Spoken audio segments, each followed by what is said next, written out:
Hello, assalamu alaikum, and welcome back to Elsutra's kitchen.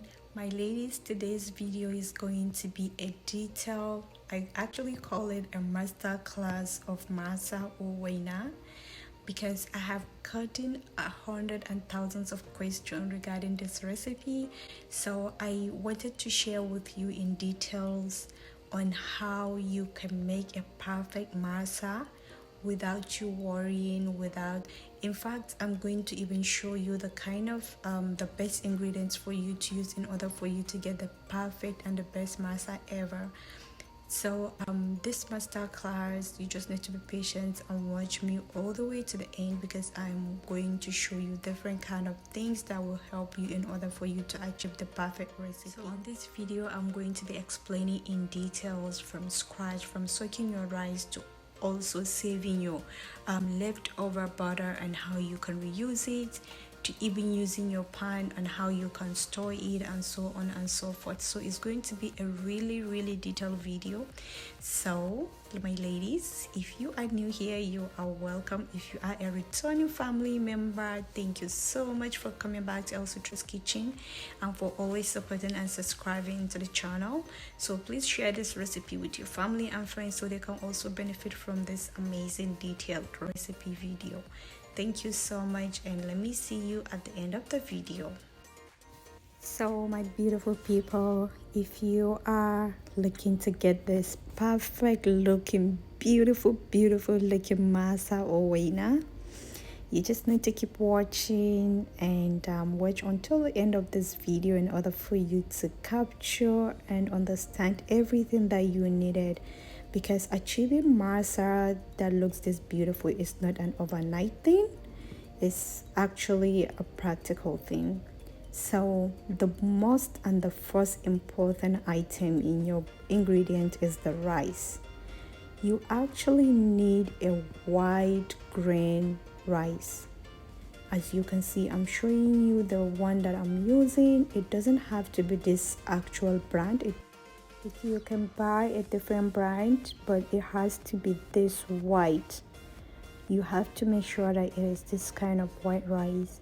And if for any reason you want to use basmati rice, which is also the number 2 when it comes to using rice, just make sure it is not the parboiled basmati rice, because that one is kind of hard. So we actually need a softer and a whiter rice in order for us to achieve a good, because the white rice has more starch on it. So we needed something that is more gluey kind of. So as you can see, I wash my rice multiple times, just take away the excess powder and everything, and I'm going to soak it for some time.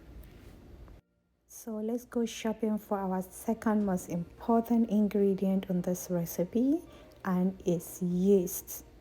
In order for you to get the best and perfect masa recipe, you need the best and the good yeast to activate the batter. So for me, my must buy is a British class. I love this brand, it is so good, and this is my second brand, Plenchman. So they are both good, but my British class is my number one. There is also another brand around here. Okay, these are the sachets for the pledgement. You can actually use this ones if you don't need to buy the big bottle one. So this is the third brand over there, and but my two must buy is this two, the pledgement and the British class. And if you come to baking powder as well, that is British class here. They have another, it's the same brand with the yeast, so I usually just use the same brands. I like this Zika, the baking soda brands too. They have the baking powder here as well, and this is the baking powder for the British class. So, and there are different other brands, but usually you just try to buy the good ones in order for your butter to ferment and rise faster. This is another kind of yeast. It's also good but not as great as the British class for me. I have used all of these ones and I've always go back to my British class. Yes. So for the baking powder as well, is very important for you to get a good one because it also make a difference in your masa recipe. So anyway, let's move to our rice. This is my rice. It has been soaked in the water for more than 6 hours because I soak it overnight. So, but if you are not soaking overnight, make sure it is soaked in the water for at least 3 hours.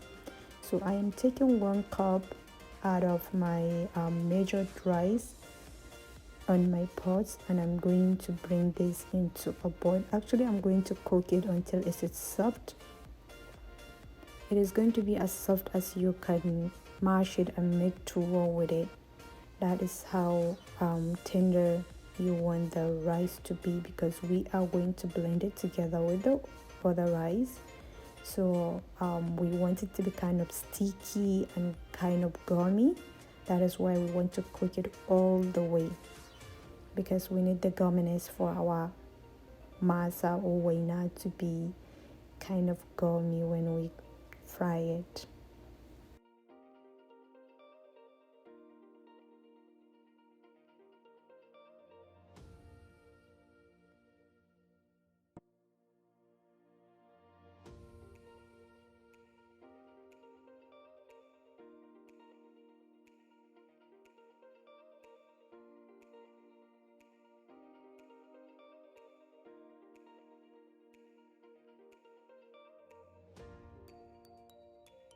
So this is what we are looking for our rice to look this kind of white, that's if you break it in half, it will just break so easily with your fingers. So that is how soft we want it to be. So soak it in the water for as long as you can, at least 3 hours to 6 hours, so that it can be easy for you to make the butter without breaking your blender. So I am using my Ninja blender, which is usually really strong for masa making and other things like beans and anything that is super strong. And when it comes to adding water into your rice for blending, just make sure you're adding at least 1.5 cups or 2 cups, depending on the size of the rice you're trying to blend, because you don't want your butter to be too watery and you don't want it to be too thick for the blender, because it can actually break down. Yes, so we're going to blend the rice to a smooth paste now.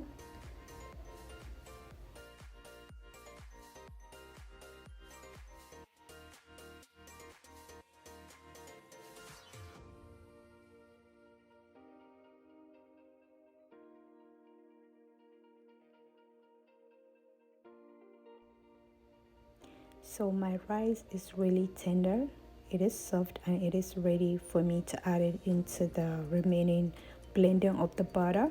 So what I'm going to do is to set my oven to warm, so that by the time I'm done mixing everything, I can put on my butter in there for it to ferment and to rise.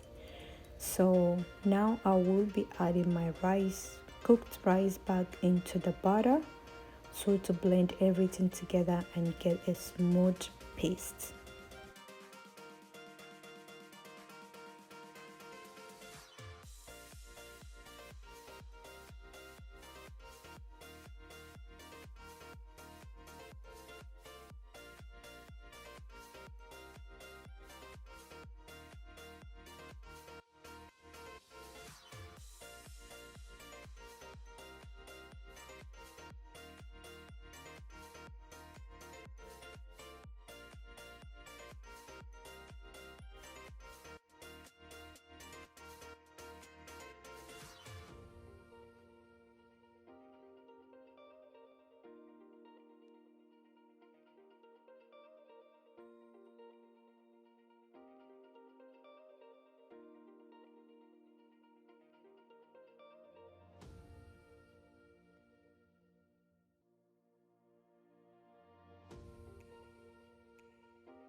So as you can see, our butter is kind of smooth now, but not as smooth as I want it, and it's super thick because I added the cooked rice and I forgot to add some more water.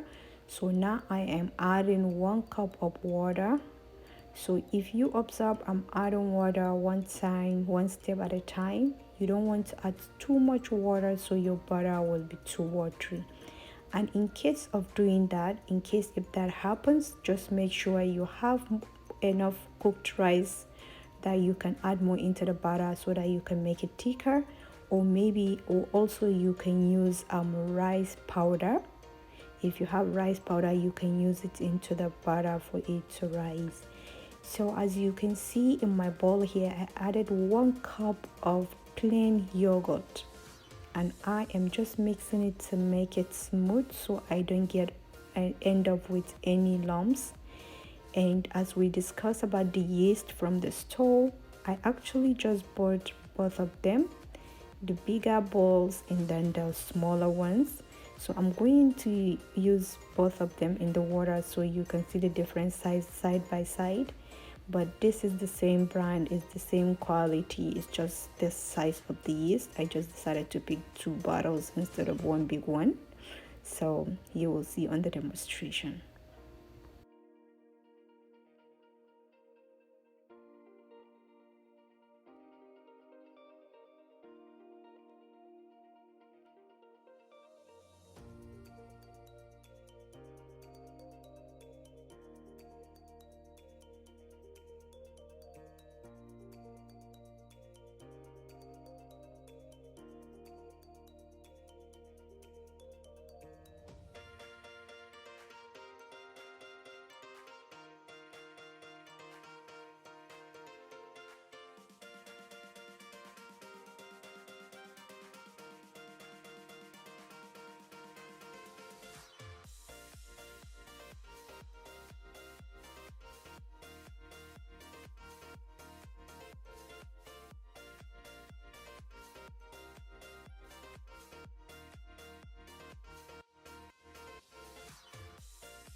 Yeah, so now I'm ready to mix my butter. So I just added it, I just pour everything into a pot, and I'm trying to make sure I don't have any lumps in there. So I will be adding some of my ingredients now so that I can put it into a warm place. So I just added some salt, and I will be adding some sugar. You can add your sugar at this point or wait until when it rises before frying it. You can add the sugar, but either way it's still good. So I added my sugar right now, so, and salt, and I'm going to be adding the yogurt as well.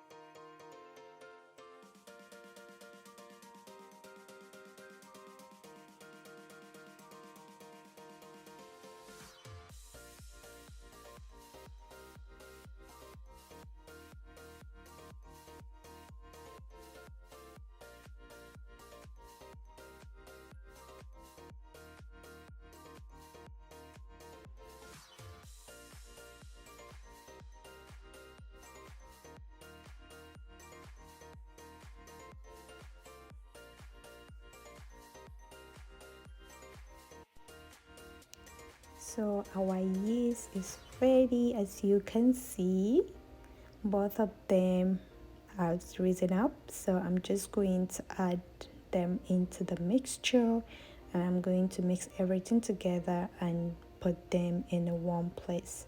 So for your butter to rise and for it to ferment perfectly and give you the good result you're looking for, just make sure that your butter has been in a warm place for at least 2 to 3 hours. If you can, take them longer, because the more the butter rises and the more it's settled, the softer your masa can become. If you rush it, you end up with the masa that is a bit hard, and after some few hours of frying, you will just notice it is becoming harder and harder and harder, and it becomes really hard, like after a day. So because you can have a softer masa until the next day, and if actually you want to warm it, just put it in a ziploc, zip it up and put it in the microwave. Do not add any water into it, and then just have the best masa. So as you can see, this is our butter. As you can see the bubbles, our butter is ready. I am super excited about this part, because this is how oh, my butter is rising and it is good to go. It is now 5 o'clock and I am so ready to start frying this masa. So just mix them to make sure that it's nothing, no lumps around anywhere.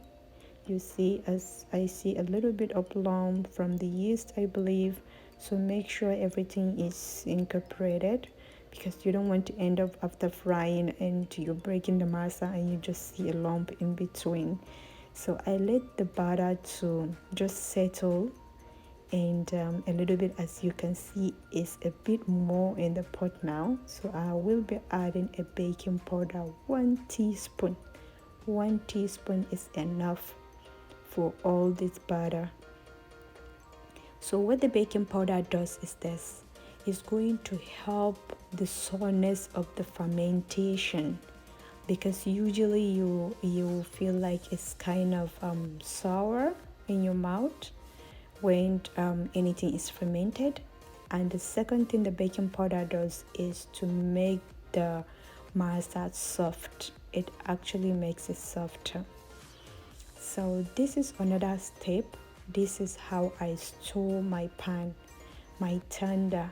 I just wrap it on with the click wrap and I put it away, because you do not want to wash your pan. Do not ever wash your tender. If you put water on this type, the metal one or the clay one, is going to go bad and make your masa to stick each time you go in to fry the masa. So after using, just pour some oil on a paper towel, wipe it up and wrap it up and save it for next time. Usually this is what I do. I put it on the stove. When it got a bit hot, I add some oil and I go with my paper towel and I'm going to wipe away everything, any dust or anything, even though I'm not expecting any dust because I wrapped it perfectly fine. But I still do this each time I am going to use it. This, I make sure I clean it with the oil. This is the only way you clean your pan before making masa. Don't ever add water. Do not wash it with water, please. If you have a non-stick one, which I have never used, but I am so happy and I'm waiting for Lolo to send me mine that I bought from her. So I will start using it and see. I don't know about that one, if you need to wash it or not with water, but this one, please don't add water. As you can see, I am putting back my heat to very actually low, because you don't want the masa to burn, to look dark out from the outside, but the inside is not cooked. So you want to make sure this is cooked on a slow flame, so that you have a whole cooked masa both in and out. Because the last thing you want is to have some guests over, especially your husband's friends, and your husband will keep bragging that, oh, my wife is making masa and this and that, and then after opening one masa you see butter in between. That is not a nice and pleasant way to eat it. So you make sure your heat is on the low so that your masa can cook on both sides perfectly. The masa process is just about being patient. If you are patient, it takes time. It takes a long time. That's why this is one of the items I sell in my catering business. And some people will be like, oh, it's expensive, it's this and that, and I always tell them the process of masa making is not an easy thing. This is not an overnight thing. This is something that I do that takes me at least like half a day for me to make, and I am proud of how my masa always come out to be great, beautiful, and yummy. So I bet it's worth every dollar that I charge on it, because when you make the best thing, you know what it's worth. So I know what this is worth because I always find the best ingredient, and I always do my best to not rush it. I take my time. I take my time to make it beautiful. And we have this saying, actually a local saying, about the first batch of masa is never as beautiful as the second or the third. So for this one, I'm showing you is the first batch. Don't worry about it. We are going to go for the second round, and you're going to see how beautiful it's gonna look. I am still proud of this one as a first batch. I am still proud of it. It still looks nice, but believe me, you're going to see a better version of this recipe. And make sure if you follow every step in this recipe, you will actually be surprised how you will end up making good and best masa ever.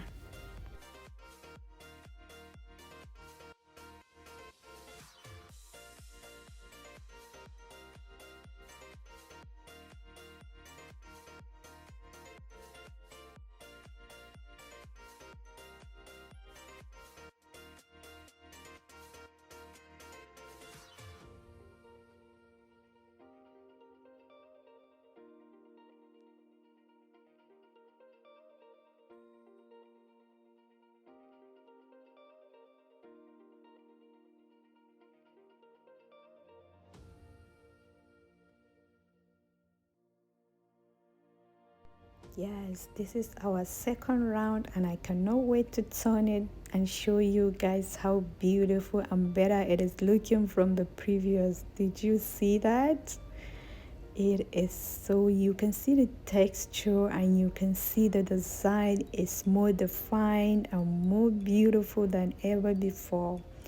So this is another thing. If your spoon is sticking, just wipe it off with some paper towel, add some oil, and keep moving. As I told you, it is a very patient process, because most of the time the oil is leaking from the top of the pan if the butter is too much. So it will just be making some smoke, and most of the time if you have the fire alarm closed, it's just going to start beeping, and you don't want to make your neighbors to start worrying about having a fire in the neighborhood. So it is always a big process, but I promise you, as much as if you keep practicing, this is all going to be easy and easier and easier, because you get to understand everything from your pan to how much quantity you need to put in. Sometimes I just forget and add more, but it will turn out good, I promise you. So this is another batch. Look at that, guys. I think it's even better than the second.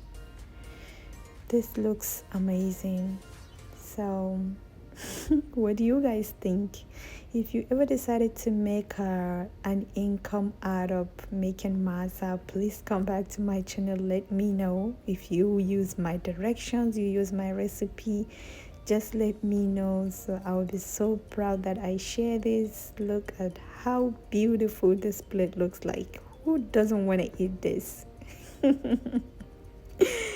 Okay guys, so I do have some leftover of the butter. I decided not to use it all, so I save it in the freezer and I froze it. So this is a frozen butter. I just soak it in the water for it to dilute it again, so I can show you how you can reuse your butter. So at the end here, my butter is diluted. The only thing I would advise you to do, for the sake of this practical, I am going to just fry this right now. But for you, if you are not in a rush, do not fry this right away after it melted. Just put it in a warm place for at least maybe 30 to 40 minutes to rest, so that it can give you a more softer masa. Because what masa butter needed is for it to ferment, rise, and also to rest a little bit. So if you let it, you actually have a better outcome than what I am about to show you right now. Even though even this one is still good to go, but just keep it a couple of minutes or an hour or so that you can get the best masa out of it. So if you ever make a batter and you think, oh, this is too much, we don't need to cook all this at this time, you can freeze it. And if you decided to fry everything and you have some leftover masa, just freeze the masa in the ziploc. And if you are going to eat it again, do not add water. Just take it out of the freezer and keep it on your countertop until after an hour or two, and then put it in the microwave in the ziploc. Please do not take it out of the ziploc to microwave it, because it's going to get hard. Just warm it in the ziploc. Ziploc keeps the moisture inside and intact. So this is the result of the leftover butter that we used earlier, and I hope you have learned one or two things from this recipe. And if you did, please let me know on the comment section below if you are going to try this recipe. If you ever wanted to make masa as your income base, you can actually just do this. Just advertise your family and first tell them that you can make masa for them, and they will be happy to pay you for this, because I have made masa and I've made so much. I don't want to give you a number, but I have made enough. I have gained a lot of customers from making this recipe. So guys, thank you so much for watching until now. This is the leftover butter masa that we did just right now. You can see it's still looking amazing. I hope to see you on my next video. Please do not forget to subscribe. Do not forget to share with your family and friends. Goodbye for now.